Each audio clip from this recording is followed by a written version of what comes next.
Hi. Welcome to the Human Design for Marketing podcast. I'm your host, Yvette Mayer, and this show's for you if you're done with cookie cutter marketing and ready to build your personal brand in alignment with who you really are. Let's dive in. Hello, it's Yvette here. Welcome back to the Human Design for Marketing podcast. I am thrilled to be in your ears once again. And this week we're going to be chatting about, let's call it the intersection of human design and AI, artificial intelligence. This has been something of, let's call it a friction point in my own business and my feelings around this technology. And as I go through that process, I realize that I can't be the only one. And so I thought it was a good conversation to bring to the podcast. Hi again. Hope you're all excited to learn more about my opinion of AI and human design. And I'm going to explore some of the resistance that I felt around AI and the, let's call them cosmic realities that have me doing my best to get out of my own way and embrace AI more. So I want to go back to, I want to say about 18 months ago, which is when I started to use ChatGPT for the first time. Now, in the beginning, I was excited because as a small business owner, you and I can both appreciate that it's a constant juggle, wearing all of the hats, and particularly being very conscious of my own human design, and that being that I am a sacral being, which many of you are as well, that the goal is to be focused on work that is in my zone of genius, that fulfills me, that lights me up, and doing very little of the, I was going to call it the grind, but the kind of work that feels draining. Okay. So in that context, you can appreciate, I'm sure, that having AI in our world is very complementary, and not just for sacral types, but for all of us, around being able to delegate or find a collaboration partner that is incredibly cost efficient and fast. And so in the beginning, that was really what I focused on, like curiosity, like what can I be doing to use AI in my business? And I even went off and did a full day training on the benefit of using AI and learnt some great insights around how to set up things like ChatGPT so that you're really training the system to know you better and therefore to be able to support you in a way that feels really aligned and authentic in terms of how you express yourself with things like written content. So I started to dabble in it back then, and I used it quite frequently, honestly. And I recall even around a year ago, I released my digital marketing success by design bundle. And this was a download, a drop in that I had as Gate 26 transited through the sun, which happens around the middle of December. Might be the second week of December. It's coming up anyway. And I had this thought around, okay, so this is a time when we have an opportunity to promote offers that we feel are ridiculously incredible value, that feel very in integrity with our work and with the transformation or the benefit available in our work. Now, look, honestly, this is important all of the time, but because this frequency was around, and if you listen to me regularly, you know I follow the transits and use them as a signpost in my marketing all year round. And I had this thought that, you know what, I didn't at the time have anything low ticket, anything under, say, $500 as a way of accessing my work. And I had started to really desire some more low ticket offers in my business. So I had this idea to package up some of the free content that I'd built in the process of building out my body of work in human design, and to package or bundle it together and actually add some additional content to it to turn it into something of a mini course. And my sacral got so excited about this that it was like a million miles an hour. Idea landed over the weekend. Monday, I was at my desk and I'd made the decision that I was not going to just create this product, but that I would create the product. I would build out the sales page and the email sequence to follow that would welcome people in and explain more about how to get the most out of this course, and create some marketing, all within one day. Now, in this moment, I realized that the only way that I would be able to do that at such speed was to lean heavily on ChatGPT.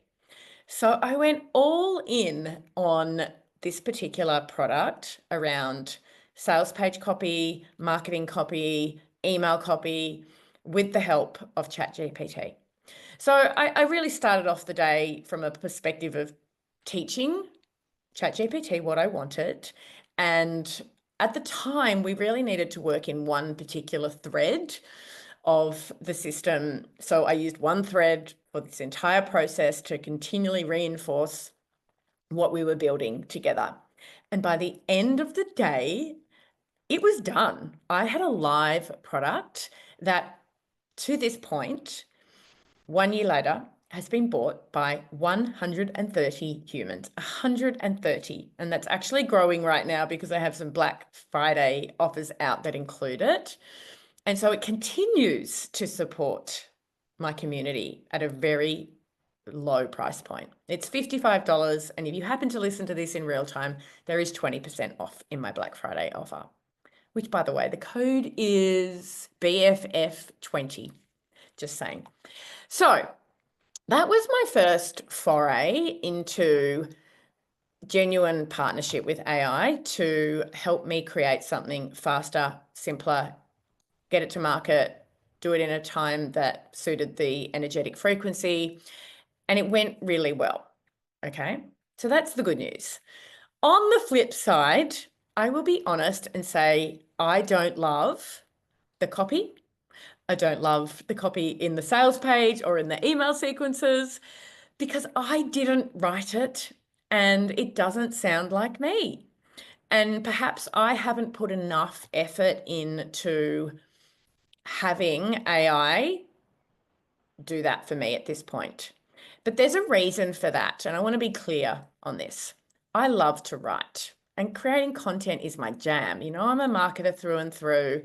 Communication is something that I very much enjoy, and doing it in a way that feels authentic and true to me is very important to me. And so even though I had this early success, I since then have actually pulled away quite a lot from using any form of AI in my business. And I think this is a quandary that is probably familiar to a lot of you listening to this. It's like we are such spiritually open and supported individuals. You wouldn't be listening to this podcast if you didn't agree with that. And once you're in the world of human design, you will appreciate that it's all about your unique brilliance, your voice, your tone, your personal brand, and the energy that you bring. Okay. And so we talk about science of differentiation, and you know, every word pretty much that you're going to become associated with in human design is about individualism. It's about you being your distinctive, unique, and original self. And that's where I have struggled. It's like, yes, we can use this technology to support our systems and processes and become more efficient and faster, all of that, and we should.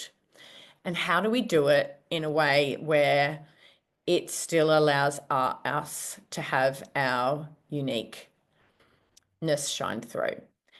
And I think this is an area that we're going to see become more and more challenging because AI is getting better and better. and better all of the time.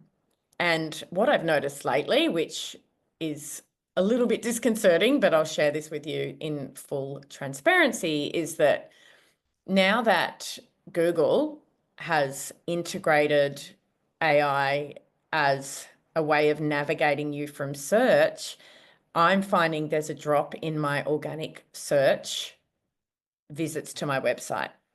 So to put that in layman's terms, when you go in and put a query into Google now, quite often the first answer that Google is going to give you takes you into their AI platform, not into somebody's content, not into a blog post or an article or anything that's been created potentially from an original perspective. It takes you into their AI system where a system generated response is given to you. Now, in many instances, you're going to be happy with that, and that's you done. And therefore, you don't go and find the originator of that work. So that's going to affect those business owners potentially down the track, in that they have developed their own perspectives and body of work, and now it's getting, I want to use the word made vanilla, in that it's being crunched into or blended in with everybody else that does work that is similar, to present back an answer that everybody is served, that is a synthesis of all of the information available. And I can see both sides of this, right? Like, I can see the positive in that. It's like, when you have a particular query, maybe you don't want somebody's opinion or perspective. You would rather have a volume of processed information to give you an overarching perspective. I can see that value. And as a business owner myself, who's already seen some negative consequences of Google doing this, I can also see the risk that when you start to do this, and therefore the creators of this work, their sales go down potentially because they're not having the traffic to their websites, that therefore their business becomes less or unsustainable, and therefore they're not creating their unique content anymore. So there is a bit of a catch-22 going on in there. And even though in the beginning I'm like, there is not enough female written original thinking in the whole World Wide Web, and the more I can share my voice in this space, the better, because this is not my own wisdom. This is interpreted wisdom that is from ancient, that word again, synthesized, ancient, mathematically mapped wisdom. That this is a good thing, that it's a good thing for me. However, there've been moments when I have asked AI a question and it has come back sounding like me, and I've actually had a conversation to say, is this what you've learnt from working with me, or are you actually picking up my work in your process? Like, I get confused about, this sounds like I've written this. Are you speaking that way because I've trained you to, or are you actually picking up what I've put down? And I get a little bit freaked out about it. It's like, wow.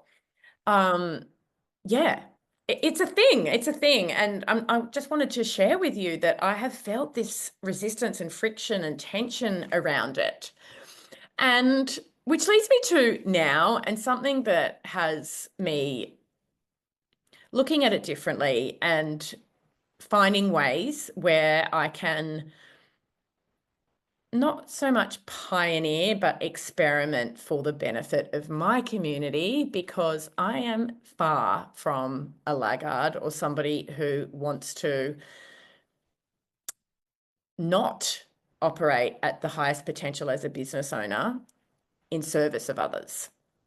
So with the big astrological event that has just happened, and I'm no astrologer, but I think you'd have to be living under a rock not to know that Pluto recently moved out of Capricorn and into Aquarius and it's the first shift in this position in the astrological chart since 2007.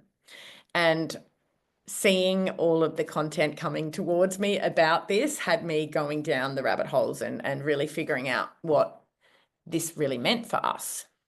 And as somebody who's a marketer and a business owner like you are, there was a lot of application around what this will mean for how we run our businesses moving forward, and some of the potential in approaching things differently.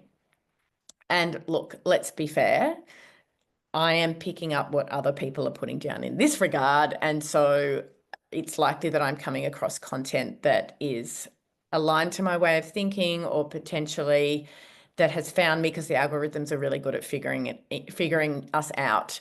But I saw a lot of content around how we are moving into a more independent way of living and running our businesses, in that we've come from a highly governized, protected way in Capricorn, where there were few people dominating in power and preventing true knowledge getting out there and having a more direct narrative. And what we're moving towards is more decentralized, be that money, be that information, but actually being connected to more integrity in information and the ways that we work with larger governments, organizations, and that sort of thing.